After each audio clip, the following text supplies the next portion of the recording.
आज हम बात करेंगे भारत के कैबिनेट सचिव के बारे में। कौन है प्रेजेंट टाइम में कैबिनेट सचिव और इस पद का इतिहास क्या रहा है। तो चलिए शुरू करते हैं। सरकार में तमाम मंत्रालयों के बीच कोऑर्डिनेशन बनाना हो या फिर उन मंत्रालयों के बीच के मतभेदों को दूर करना हो या फिर सचिवों के अस्थायी समितियों के जरिए उनमें आम सहमति बनाना हो और इस तरह के और भी तमाम सारे काम होते हैं जिसको निभाने में महत्वपूर्ण भूमिका निभाता है कैबिनेट सचिवालय। कैबिनेट सचिवालय के प्रमुख को कैबिनेट सचिव कहा जाता है और इंडियन ब्यूरोक्रेसी का मोस्ट पावरफुल पोस्ट इसे माना जाता है। वर्तमान समय में कैबिनेट सचिव के पद पर टीवी सोमनाथन को नियुक्त किया गया है। सोमनाथन 1987 में दूसरी रैंक के साथ सिविल सेवा में शामिल हुए थे। उन्हें अपने बैच के सर्वश्रेष्ठ आईएएस प्रोफेशनल होने के लिए गोल्ड मेडल से सम्मानित भी किया गया था। वह प्रधानमंत्री कार्यालय में अतिरिक्त सचिव और संयुक्त सचिव और कॉर्पोरेट मामलों के मंत्रालय में संयुक्त सचिव के रूप में काम भी कर चुके हैं। उन्होंने वर्ल्ड बैंक में निदेशक के रूप में भी काम किया है। इसके इतिहास की बात करें तो कैबिनेट के पूर्ववर्ती वायसराय की कार्यकारी परिषद में एक सचिवालय हुआ करता था जिसका प्रमुख वायसराय का निजी सचिव होता था। पहले इस सचिवालय की भूमिका केवल कार्यकारी परिषद से संबंधित कागजी कार्रवाई को संभालना था, लेकिन जब परिषद के अधीन अलग अलग विभागों का काम बढ़ गया तो सचिवालय का काम भी जटिल हो गया। निजी सचिव को सचिवालय के सचिव के रूप में जाने जाने लगा और यह पद समय के साथ और अधिक शक्तिशाली होता गया क्योंकि सचिवालय की भूमिका विभागों के काम का समन्वय करना बन गया। 1946 में सचिवालय कैबिनेट सचिवालय बन गया और सचिव कैबिनेट सचिव बन गया।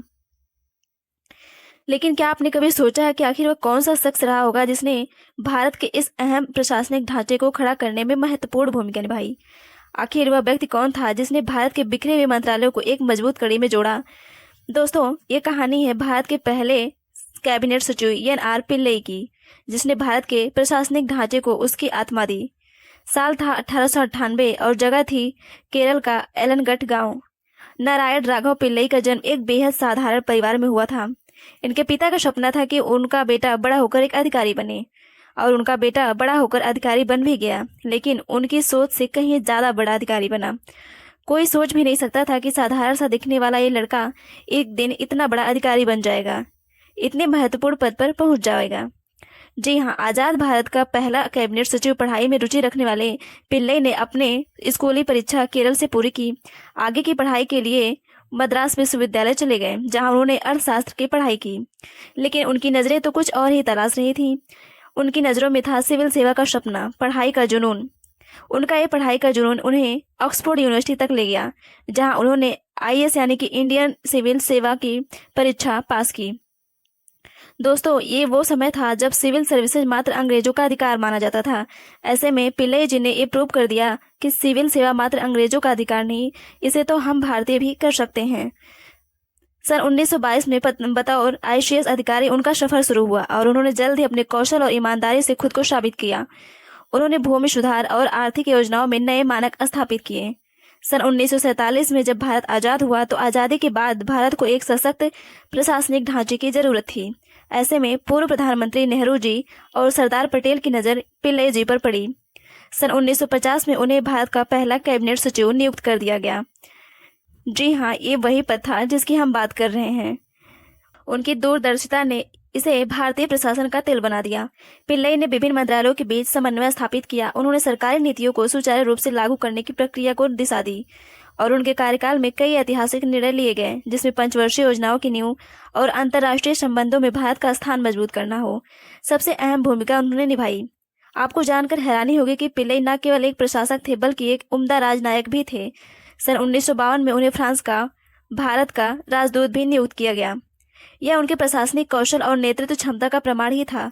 पिल्लई अपनी बारीक समझ और सटीक विश्लेषण और तेज निर्णय लेने की क्षमता के लिए जाने जाते थे। उनके कलीग अक्सर कहा करते थे कि उनके पास समस्या का हल ढूंढने की मानो छठी इंद्रिय हो। लेकिन इतने बड़े पद पर होने के बावजूद बेहद साधारण जीवन जीते थे। उनकी सादगी की मिसाल दी जाती थी। वे कहते थे कि प्रशासन का मतलब जनता की सेवा है, न कि सत्ता का प्रदर्शन करना। पिल्लई जी को फाइलों का जादूगर भी कहा जाता था। एक ही बार में डिटेल से डिटेल फाइल का सार निकालने में वे माहिर थे। उनकी सबसे बड़ी उपलब्धियों में से एक थी भारत चीन सीमा विवाद के दौरान प्रशासनिक समन्वय स्थापित करना। उन्होंने इस कठिन समय में कुशलतापूर्वक निर्णय लिया और संकट प्रबंधन में महत्वपूर्ण भूमिका निभाई। पिल्लई जी ने भारतीय प्रशासन को जो आधार दिया वह आज भी हमारे सिस्टम का हिस्सा है। उनकी नीतियां और मूल्य नई पीढ़ी के लिए प्रेरणा है। इसके लिए 1960 में उन्हें पद्म विभूषण से भी सम्मानित किया गया, जो कि उनके योगदान का मात्र एक छोटा सा प्रतीक मात्र है। दोस्तों, पिल्लई जी का जीवन हमें सिखाता है कि मेहनत, ईमानदारी ही, जनता की सेवा करना ही असली सफलता है। आज भी उनके जैसे तमाम अधिकारी भारतीय प्रशासन में मिसाल बने हुए हैं। अगर आप इस कहानी से प्रेरित हुए हो तो इसे अपने दोस्तों के साथ ज़रूर से साझा करिएगा और चैनल को सब्सक्राइब ज़रूर करिएगा। मिलते हैं किसी नेक्स्ट वीडियो में, तब तक के लिए जय हिंद, जय भारत।